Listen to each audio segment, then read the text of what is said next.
Akbar senden ayırdı beni. Geleliydim unutma beni. Ayımdın günüm hani, seyyane yapma beni. Akbar senden ayırdı beni. Geleliydim unutma beni. Ayımdın günüm hani, seyyane yapma beni.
Yalvar yarın düşün bana, sensiz yeke yalnız ben.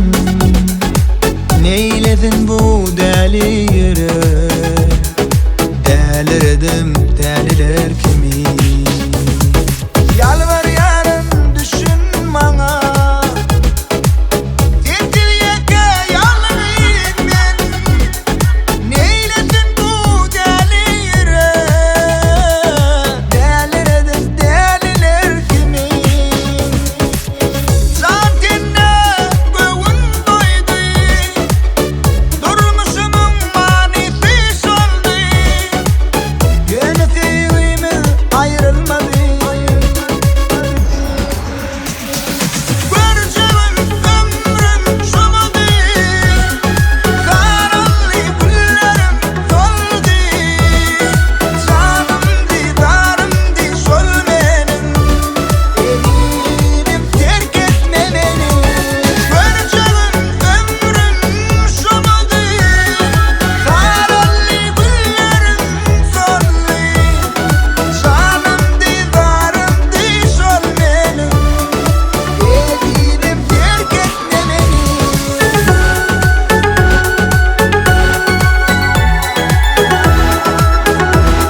canım ömrüm şamadı.